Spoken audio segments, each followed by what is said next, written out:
Bonjour à tous et bienvenue dans un nouvel épisode de Crypto Hebdo. J'espère que vous allez bien, que vous avez passé une bonne semaine. Alors aujourd'hui on est le lundi 21 avril et sans plus tarder on commence avec l'analyse graphique du Bitcoin contre le dollar américain et on commence très bien la semaine avec un Bitcoin à 88 000 dollars. Donc super intéressant. Ici on est en weekly. Donc vous avez ici la semaine dernière, on voit qu'il ne s'est pas passé grand chose. Une toute petite hausse de 1,70%, mais globalement le prix est en train de se tasser. En tout cas, c'est une très bonne chose. Je vous rappelle que la semaine précédente, on avait eu une bougie très intéressante qui a ce qu'on appelle une avalanche haussière. Donc, on a complètement englobé le corps de la semaine précédente qui était rouge. Donc là, c'était toute la volatilité qu'on avait eue avec les tarifs. On est venu chercher sous la moyenne mobile weekly 50, qui est une. On voit que c'est un support important depuis le début du cycle. C'est vraiment sur elle qu'on était venu rebondir à chaque fois. Donc, le début du cycle, pour moi, il avait officiellement commencé, on va dire ici au 23 octobre 2023. On est venu s'appuyer deux fois dessus, c'était lors de l'été dernier. Ensuite, on est remonté très haut. On est venu dépasser les 100 000 dollars, vous vous rappelez, double top. On est venu chercher une fois, deux fois à nouveau. Donc là, ce qu'on a ici, c'est peut-être ce qu'on a vécu ici, c'est-à-dire vraiment la fin de la consolidation lorsqu'on était à la fin du mois d'août, début du mois de septembre, et ensuite on est parti. Donc, on va voir si ça se confirme. En tout cas, avoir une semaine verte au-dessus de cette semaine précédente, eh bien, c'est une bonne chose. Ça nous confirme que ce n'était pas un mauvais signal et qu'il y a quelque chose qui est en train de se mettre en place. Voilà. Donc ça, c'est pour Bitcoin. On va aller voir aussi en journalier quand même. Vous allez voir qu'on a quelques confirmations qui sont intéressantes. Donc là, on a eu cette grosse baisse. La grosse montée, c'était le mercredi 9 avril. Donc ça, c'était l'annonce de la pause de 90 jours sur les tarifs. Ensuite, forcément, le marché digère un petit peu. Donc rouge ici, est-ce qu'on va redescendre plus bas? C'était un peu ce que le marché nous avait habitué. À chaque fois qu'on avait du vert, le lendemain, on recorrigeait et puis ça allait toujours plus bas. C'était vraiment ça depuis le début de l'année, en tout cas 2025. Ici, on est donc allé chercher un peu plus bas, mais tout de suite le lendemain, le marché a montré que non, cette fois c'est assez. Donc c'est là que je vous ai dit, je pense qu'on approche un bottom, on attend quelques confirmations supplémentaires.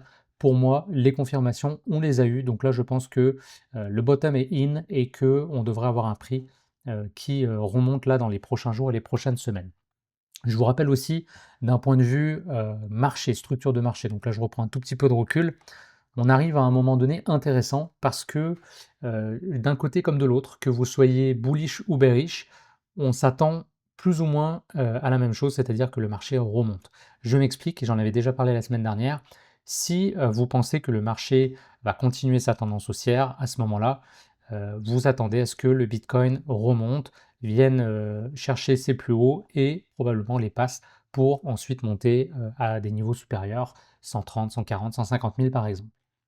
Si vous êtes bearish, que vous pensez que le top a été atteint lors du mois de janvier 2025, eh bien vous vous attendez aussi à une montée du Bitcoin et c'est ce qu'on appelle le Dead Cat Bounce. Donc ça veut dire un prix qui remonterait, on reviendrait chercher de l'espoir. Donc là il faudrait remonter quand même assez haut, je pense proche de 100 000 dollars, peut-être un peu en dessous, et ensuite on redescendrait vraiment. Donc dans les deux cas, on le voit, qu'on soit haussier, on va dire court moyen terme ou baissier court moyen terme, eh bien je pense que là, on a vraiment une convergence et que la plupart des gens s'attendent à ce que le marché monte. Et donc, c'est dans ce genre de consensus de marché qu'on peut avoir des mouvements intéressants comme on les avait eus l'année dernière, par exemple, aux sorties de l'été et puis après, quand on a eu l'élection de Donald Trump. Voilà. Donc ça, c'était juste pour refaire un point là-dessus. En journalier, donc là, on voit qu'on a eu une compression du prix, donc suite à ce petit aller-retour là du marché. On est venu, comme là aussi je vous avais expliqué, on est sur un cluster. On voit qu'on a la moyenne mobile 200, la moyenne mobile 50, la moyenne mobile 20. Donc tout est horizontal. La moyenne mobile 200, c'est assez impressionnant. Comment ici elle est vraiment plate, plate, plate, plate. Donc ça veut dire qu'on est dans un range tout simplement et que là on voit si on est capable de s'en extraire. Alors on est toujours officiellement sous le Kumo. Donc Ishimoku, je vous rappelle que quand on est sous le nuage, eh bien ça veut dire qu'on est toujours dans une tendance baissière. Il faudra vraiment clôturer au-dessus, éventuellement même venir faire un espèce de pullback, venir retester ce niveau-là des 88 000 dollars et ensuite partir. Là, on aurait vraiment on va dire une triple confirmation que ça y est, on est reparti en tendance haussière, au moins à court et moyen terme. Donc là, ce qui se passe aujourd'hui, super intéressant. On voit, on a du volume, il reste encore 8h30 à cette bougie-là, mais déjà, on s'est extrait de façon assez importante et ça, c'est super intéressant. Si on va voir maintenant au niveau du RSI, donc ça va être intéressant aussi. Je vais vous le mettre en gros pour que vous voyez un petit peu mieux ce que je veux dire. Ici, on avait vraiment une, on va dire stabilisation, en fait même à partir de là, on avait une espèce de, résistance comme ça du RSI. Donc quand vous déterminez en fait des résistances, sur un prix, vous pouvez aussi le faire sur un oscillateur par exemple. Donc là, on voit que ce qui est en train de se passer, c'est qu'on est en train de casser cette, résistance qu'on avait sur l'oscillateur, sur le RSI donc journalier, depuis quand même le mois de janvier 2025, fin janvier 2025. Donc ça, c'est extrêmement bullish. Je reviens en arrière, on va regarder aussi, si vous allez en weekly, vous allez voir ce même RSI. Là, on va enlever ça pour l'instant. Voilà. Vous voyez ici, le RSI était sous sa moyenne mobile 20. Donc là, je rappelle, hein, je suis en weekly. Et on est vraiment venu clôturer au-dessus. Ça, c'était au mois de septembre. Un petit pullback et ensuite on était parti. Donc ça correspondait là aussi, hop, au moment où le marché s'est retourné. On est venu casser, pullback et on est parti. Et là, on s'apprête à faire la même chose, donc attention, c'est pas fait, mais déjà on est repassé au-dessus du niveau 50, donc on retourne en tendance haussière sur l'indicateur RSI, et si on clôture au-dessus, à ce moment-là, je pense qu'on pourrait avoir quelque chose d'assez similaire, un espèce de petit pullback, et là on pourrait repartir ensuite en zone de surachat. Alors au niveau de mon RSI, au niveau des bandes, normalement on rentre en surachat quand on est au-dessus du niveau 70. Moi je mets entre les bandes 40 et 60. Pourquoi? Parce que quand on est dans les bandes 40 et 60, vous êtes dans un range, donc ça permet plus facilement d'identifier, je trouve, le range. Et quand on passe au-dessus, alors on n'est pas tout de suite en surachat, mais quand on est au-dessus de 70, alors là on passe en surachat. Donc vous avez ici un petit peu du vert qui apparaît. De la même façon, quand on passe en survente, il faut descendre en dessous du niveau 30. D'accord? Donc voilà, ça nous redonne le contexte sur Bitcoin. Comme vous voyez, bah, on reprend de l'espoir et ça, c'est quand même le fun. Au niveau cyclicité, bon, bah, on est à la fin du mois d'avril. Je pense que, vous le savez, généralement, on dit sell in May and go away. Donc ça veut dire qu'on va vendre nos positions au courant du mois de mai parce qu'on est généralement sur des bons niveaux de valorisation. Ensuite, ben, pendant l'été, il ne se passe pas grand-chose. On a assez peu de liquidité et on retourne sur les marchés en septembre. Alors là, je pense que cette année, encore une fois, statistiquement, c'est vrai que ça marche bien, le sell in May and go away, mais il faut regarder ce qui s'est passé sur le marché. On a eu une baisse importante sur tous les actifs, hein, pas seulement la crypto-monnaie, on a eu ça sur le marché traditionnel. En fait, il y a pas mal juste l'or qui n'a pas baissé. On va regarder ça juste après. Donc, je pense que comme on a eu la baisse importante au début d'année, hein, c'est-à-dire ici, je pense que le mois de mai devrait être plutôt haussier finalement. Et on verra ensuite, on avisera pour la stratégie de cet été. Mais je pense en tout cas que là, les 3-4 prochaines semaines, on devrait avoir quelque chose d'intéressant sur le marché. Au niveau Ethereum, on va regarder rapidement. Vous vous rappelez, Ethereum, on avait eu cette bougie ici qui marquait potentiellement le début d'un retournement. Alors comme je vous l'avais dit, c'était pas une bougie aussi belle que ce qu'on avait eu sur Bitcoin ou Solana, mais malgré tout, on avait eu énormément de volume et c'est une bougie qui, en tout cas au niveau chartiste, nous montre qu'on peut avoir le début d'un retournement. On était aussi sur un support historique, donc ça aide aussi. Et là, on voit que bah, on a eu une toute petite semaine de stabilisation. Et là, pareil, alors on part pas en fou, mais on est bien là. Donc on stabilise autour de ce niveau-là. Il faudrait vraiment, voir le prix remonter, venir chercher par exemple cette moyenne mobile 50, revenir chercher nuage. Là, on aurait un mouvement important qu'on n'a pas eu depuis longtemps, hein. Vous le voyez, la moyenne mobile 50, la dernière fois qu'on l'a touché, en étant en dessous, je veux dire, c'était au mois de janvier. Et ensuite, depuis, on a vraiment de la peine. On a réussi à venir chercher au-dessus de la moyenne mobile 20. Ensuite, là, on l'a même pas touché. Là, on est venu chercher au-dessus et hop, on a redescendu tout de suite. Là, on est venu la toucher. Donc, vous voyez, c'est vraiment cette moyenne mobile 20 qui fait obstacle depuis maintenant plus de 3 mois. Donc, si on clôture au-dessus, déjà, ça va être une bonne chose. Ensuite, si on vient chercher la moyenne mobile 50, eh bien, je pense que ça sera un signal important que le marché, là, est en train de nous proposer autre chose par rapport à ce qu'il a fait dans les derniers mois. Solana, c'était une très belle semaine.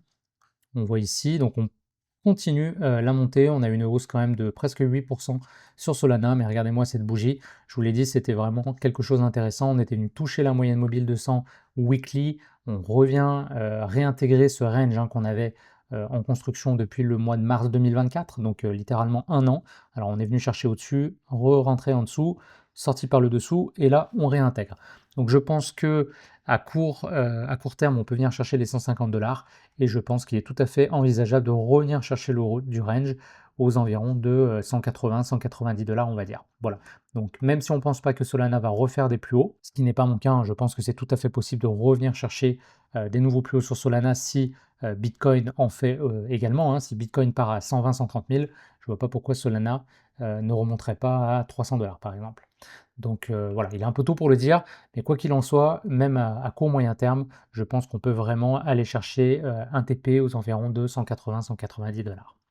Si on regarde la dominance Bitcoin, on voit qu'elle continue d'augmenter, c'est vraiment impressionnant. Donc bon, pour l'instant, les altcoins, à part certaines altcoins, on va y revenir, qui commencent à montrer vraiment des jolis signes de force. À court terme, il est quand même toujours plus intéressant d'avoir du Bitcoin en ce moment. C'est vraiment lui qui va l'idée. Et c'est quand on aura un retournement ici sur la dominance, quelque chose un peu comme ça, qu'on pourra avoir cette fameuse alt season dont on parle depuis des mois et des mois et des mois. La petite alt season qu'on a eue, on l'a vu, c'était en novembre. Il y a eu quand même des choses très intéressantes et on avait eu seulement 3 semaines de baisse sur la dominance. Donc imaginez si on est capable d'aller chercher un peu comme on avait eu le cycle précédent, vraiment 4, 5, 6 semaines ou plus de baisse sur la dominance, je pense que c'est vraiment à ce moment-là qu'on pourra aller chercher une alt season super intéressante. Mais en tout cas, à court moyen terme, pour l'instant, on reste sur une tendance haussière sur la dominance. Donc, a priori, Bitcoin va continuer de leader la danse. Avant d'aller voir les altcoins, on va faire un petit tour sur le marché traditionnel. Donc, pas grand-chose. SP500 pour l'instant, on est encore dans ce nuage de Ishimoku. Donc on va voir ce qui va se passer. Mais c'est intéressant de voir qu'aujourd'hui on est plutôt en baisse, donc légère baisse, moins 3% sur le SP500 et sur le Nasdaq. Et pourtant on a un marché crypto qui est bien dans le vert, donc ça c'est intéressant. On commence à voir tranquillement cette décorrélation. MicroStrategy a l'air de remonter un petit peu, hein, vous vous rappelez, j'avais dit là on est vraiment dans une stabilisation. On va voir ce qui va se passer. Là, on est repassé au-dessus de ce niveau. Par contre, on est appuyé là sur la moyenne mobile 20, donc on va voir est-ce que c'est un faux signal, on repart, ou est-ce qu'on est capable vraiment de rester au-dessus. Pour l'instant, au niveau du volume, on voit que la cassure s'est faite sur un volume qui était un peu plus bas que cette bougie-là. Donc voilà, je ne miserai pas tout de suite sur un breakout. Je pense qu'on va revenir retester ce niveau. Et là, si on a quelque chose d'intéressant avec du volume, éventuellement, il y aura peut-être une position à prendre sur MicroStrategy. Coinbase, c'est un petit peu plus compliqué. Pour l'instant, ça reste dans cette espèce de range. Là, on est sur le bas du range de consolidation depuis là aussi le début d'année. Donc, on va voir ce qui va se passer ici. Mais en tout cas, pas de signaux alarmants. Le VIX est en train de remonter un petit peu aujourd'hui. On est à nouveau à 34. Alors, on a quand même bien dégonflé hein, depuis la semaine là, la deuxième semaine d'avril où on est monté très haut, hein. On est allé chercher les 60 au niveau de la volatilité. Donc là, on a bien redescendu, mais on voit qu'aujourd'hui, ça remonte un petit peu, donc à suivre. Et puis, ce que je voulais vous montrer, c'était l'or. Alors, je vous l'ai dit lors de la dernière vidéo. Je vous avais dit, donc on était ici, hein. Je vous avais dit, là, on a une bougie qui est ultra intéressante parce que on est venu, donc, tentative de redescendre plus bas. On était sur le haut du canal, donc on s'attendait vraisemblablement à une consolidation de l'or qui aurait pu durer hein, plusieurs semaines avant de repartir tranquillement. Mais finalement, hein, la volatilité étant ce qu'elle a été cette semaine-là, eh bien, on est venu clôturer non seulement au-dessus des 2 semaines précédentes, mais en plus, on est venu clôturer au-dessus de ce canal qui était en construction depuis le 4 décembre 2023, quand même. Voilà, avec du volume en plus. Donc je vous ai dit, si la semaine prochaine on reste au-dessus de ce niveau-là, eh bien je pense qu'on part en hyper climax run. Et c'est exactement ce qui s'est passé. Donc on a eu une semaine verte. Et là, vous voyez, on est juste lundi et déjà on est à presque 3% sur l'or. Donc la semaine dernière, 3%. Là, on est à 6% donc depuis le début depuis ma dernière vidéo. Donc, je pense graphiquement que là, ce qu'on a comme signal, c'est qu'on va rentrer dans un hyper climax run sur le gold, ce qui n'est pas quelque chose qui arrive très souvent, clairement. C'est le genre de choses qu'on a eu sur la crypto lors des derniers cycles, qu'on n'a pas eu pour l'instant sur ce cycle-là, et c'est pas dit qu'on l'aura non plus. Mais là, on voit que l'or, clairement, c'est une belle tendance haussière qui est vraiment, on voit la moyenne mobile 20 a servi de support à chaque fois depuis qu'on s'est extrait de cette grande base de consolidation, c'est-à-dire au courant du mars 2024. Et là, on est vraiment monter donc en ligne droite avec un angle de presque 45 degrés. Et là, on voit que les choses s'accélèrent. Donc ce que ça veut dire, c'est que on va parler de plus en plus de l'or. Vous allez en entendre parler dans les médias. Vous allez avoir tous les youtubeurs qui vont commencer à vous en parler. Donc à ce moment-là, attention, ça ne veut pas dire qu'il faut, par exemple, si vous avez votre patrimoine, grossir votre poche d'or maintenant. Je pense que c'est un peu tard. Il y a peut-être des trades à prendre sur le gold, ça c'est possible, parce que comme je vous dis, il va y avoir une forte directionnalité. Donc ça peut être intéressant si vous faites du suivi de tendance. Maintenant, je vous dis attention, ce genre de mouvement n'est pas soutenable sur du long terme. Donc ça peut durer quand même plusieurs semaines, hein, sans problème, peut-être même plusieurs mois, mais c'est pas quelque chose qui pourra durer indéfiniment. Donc là, on rentre vraiment dans la dernière phase. C'est le genre de phase en crypto où on vous dit attention, c'est là qu'il faut vendre et partir. Donc sur le gold, eh ben, j'ai envie de vous dire la même chose. Attention, si vous rentrez là-dessus, c'est vraiment si vous prenez voilà, des petites positions avec un money management et des stop loss très précis. Et puis, si vous êtes déjà en position, vous avez déjà une partie de votre portefeuille qui est exposée sur l'or, eh bien, pensez peut-être à commencer tranquillement à rééquilibrer. Ça ne veut pas dire qu'il faut sortir tout de suite si vous êtes déjà en position, hein, parce que ça peut, comme je vous dis, continuer. Donc c'est peut-être là que vous allez faire des profits. Par contre, je vous recommande peut-être chaque semaine ou chaque mois, mais je ne sais pas combien de temps ça peut durer cette histoire-là. Ça peut être peut-être plus safe chaque semaine de tranquillement vider un petit peu votre poche d'or pour rebalancer sur les autres actifs qui pour le coup ont bien baissé, comme le SP500 par exemple, le Nasdaq, peut-être certaines compagnies, même si j'encourage pas nécessairement à faire du stock picking, mais s'il y a des entreprises que vous aimez bien, qui sont sur des prix que vous jugez intéressants sur du long terme, eh bien c'est toujours une bonne idée de rebalancer son portefeuille, de récupérer des profits d'une poche pour investir dans l'autre. Donc voilà ce que je voulais vous dire sur l'or. Donc pour moi, le signal, il est confirmé. On va suivre ça semaine après semaine, mais je pense qu'on part sur un hyperclimax run. Alors ce serait intéressant de voir la même chose sur le Bitcoin, hein, puisque on dit que le Bitcoin, c'est un peu cet or 2.0, un or même encore plus pratique, un or plus moderne.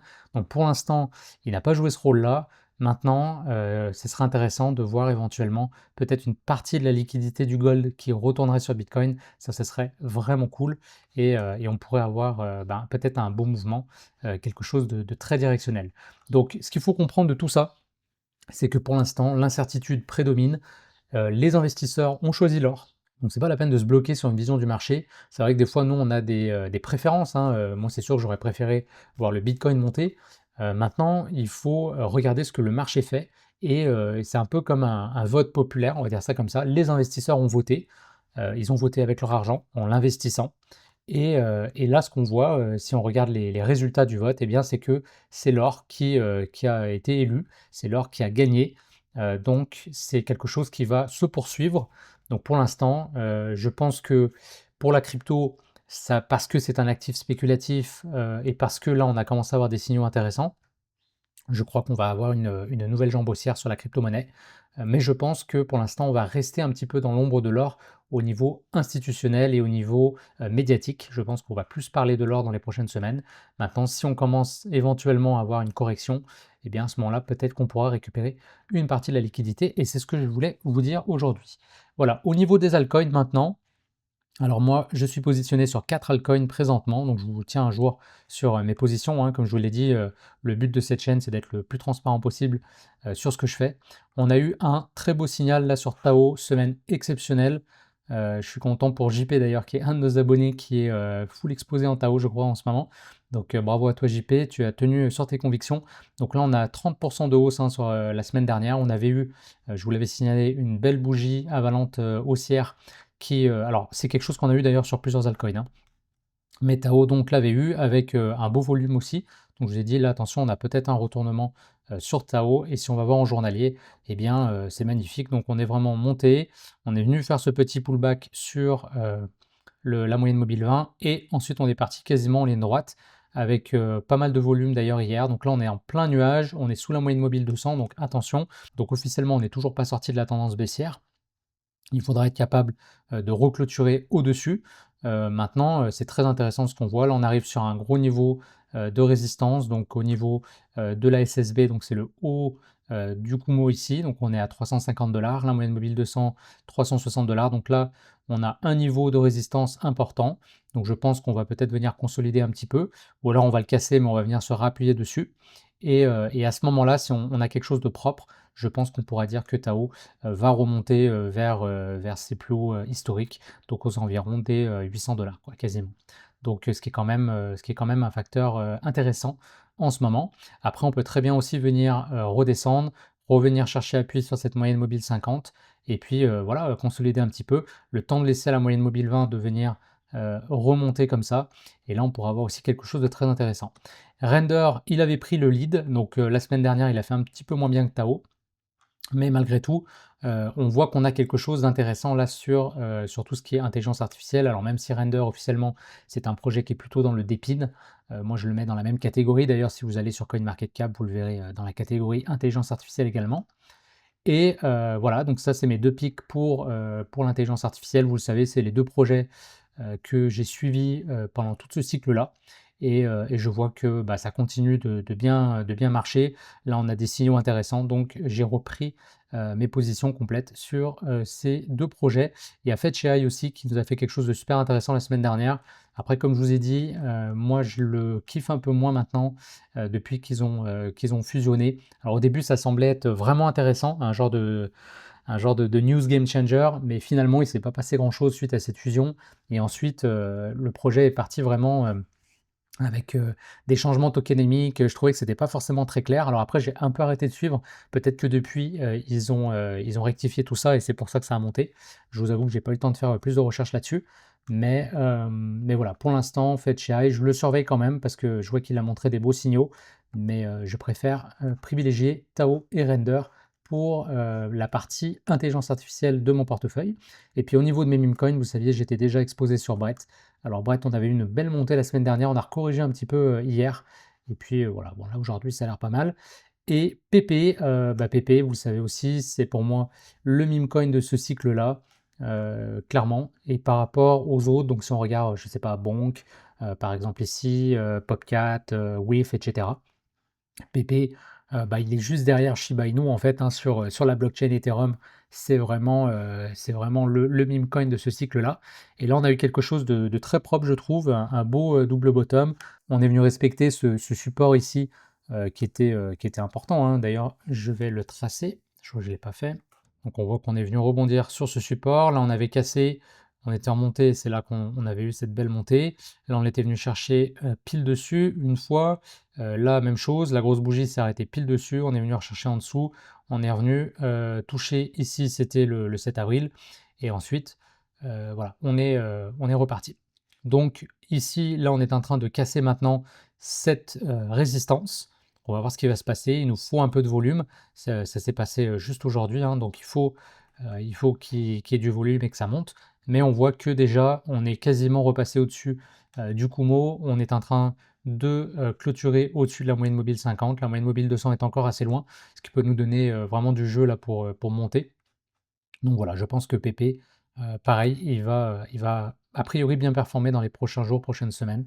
Donc à suivre. Donc voilà, je vous partage les 4 projets sur lesquels je suis, Tao, Render, PP et Brett. Donc voilà, on va suivre ça ensemble dans les prochains jours, les prochaines semaines. Et puis si on regarde les autres projets, aujourd'hui on a pas mal du vert sur toutes les catégories. Alors pas trop de news, comme je vous disais, la semaine dernière c'était assez tranquille. On va juste faire un petit point rapide. Je vous rappelle que sur CoinGlass, au niveau des signaux de pic de marché, on est toujours à holder vos positions, c'est-à-dire que sur les 30 indicateurs ici qui ont été référencés par CoinGlass, qui sont des indicateurs qui historiquement ont bien permis de timer la fin du cycle, et bien aucun n'a déclenché, vraiment aucun. Donc ça confirme toujours pour moi que le cycle n'est pas terminé. C'est pour ça que je garde un biais haussier depuis plusieurs mois, même si le marché a fortement corrigé. Donc c'est le genre d'info, même si c'est basé sur des indicateurs techniques, ça vous donne un contexte un peu plus large et ça peut permettre de nourrir un biais comme ça et de voir où est-ce qu'on en est rendu dans le cycle. Et puis au niveau donc CoinMarketCap, on va regarder rapidement au niveau du Fear and Greed Index, on est toujours dans la peur à 33. Alors on a quitté l'extrême peur, hein, qu'on est allé chercher, c'était la semaine dernière ou la semaine d'avant. Donc là, on est en train de remonter tranquillement à une zone un peu plus neutre. Et puis si on regarde où est-ce qu'on en est rapidement, ça fait longtemps que je ne l'ai pas fait avec vous. On va aller voir ma liste de suivi. Donc là, c'est les projets que je suis plus particulièrement. Donc si on regarde top performer ici, depuis, je ne sais pas pourquoi il me met le XRP ici. On va regarder sur 90 jours. Donc on voit que celui qui a le mieux performé, c'est toujours Bitcoin. On voit que Tao est juste derrière. Ensuite, Hyperliquid, Render est pas trop loin. RSR aussi, vous le savez, c'est un projet que je suis énormément. Et puis on a les meme coins, pour le coup, sont un peu plus bas. PP, Brett, on voit, est beaucoup plus bas. Et puis on descend. On a ensuite les agents IA, voilà, Mog, Pengu également. Si on va maintenant sur du 60 jours, on voit que c'est Render qui prend le lead, qui passe au-dessus de Bitcoin. RSR est juste derrière, PP aussi. Donc là, vous voyez déjà la picture est différente sur 60 jours en variation. Sur 30 jours, Render toujours qui est au top. Tao juste derrière, Fetch. Donc là, on voit que c'est l'intelligence artificielle qui prend le haut du classement. RSR, le projet plutôt RWA. Et ensuite, on a les deux petits mimes ici. Et puis si on regarde sur 7 jours, on voit que c'est Tao qui a le mieux performé, suivi de Fett, Hyperliquid juste en arrière, et ensuite on a Render. Donc voilà, ça nous redonne toujours une petite vision. Je vous rappelle, c'est facile à faire, hein. Donc quand vous êtes dans CoinMarketCap, vous mettez tout simplement des étoiles sur les projets que vous préférez. Et ensuite, vous allez juste là sur personnaliser et vous pouvez enlever les choses qui vous intéressent moins. Et moi, je garde les variations sur plusieurs horizons, donc 24 heures, 7 jours, 30 jours, 60 jours, 90 jours et depuis le début de l'année. Et ça nous permet comme ça d'avoir une belle vision sur les tendances des projets qui performent le mieux. Vous avez aussi le volume 24 heures et le volume par capitalisation boursière. Donc ça c'est intéressant parce que si vous avez des projets qui sont moins capitalisés, forcément ils ne seront jamais dans le top volume 24 heures. Et donc si on regarde ici, eh bien, on voit que c'est toujours les mêmes qui sont en haut. Alors on a beaucoup les agents IA en ce moment, mais PP reste, et ça depuis le début du cycle, un des projets sur lesquels il y a le plus de volume. Donc voilà, ça c'est une des raisons pour lesquelles je suis extrêmement bullish dessus. On a Tao et Brett, on voit aussi qui sont intéressants. Et finalement, notre Bitcoin est beaucoup plus bas. C'est intéressant. Donc on voit qu'il y a aussi des moves qui sont en train de se faire sur les altcoins. Comme je vous disais, on n'a pas eu encore officiellement le signal de la dominance Bitcoin. Donc pour l'instant, je pense qu'il est toujours plus intéressant de rester positionné en Bitcoin, à moins de vraiment là faire du picking sur les bonnes altcoins, de surveiller un petit peu cette force relative. Et puis au niveau graphique aussi, vraiment d'attendre d'avoir des signaux pour se positionner sur les altcoins qui vont leader en même temps que Bitcoin sur la prochaine jambe haussière. Voilà, ça fait le tour pour aujourd'hui. J'espère que l'analyse du jour vous a plu. Si c'est le cas, n'hésitez pas à me le dire en commentaire, à laisser un petit like. Je vous invite aussi à vous abonner si c'est toujours pas fait. On est bientôt 500 abonnés sur cette chaîne et ça fait plaisir. Je vous souhaite une excellente semaine. Soyez prudents sur les marchés et on se retrouve lundi prochain pour une nouvelle analyse. Ciao tout le monde.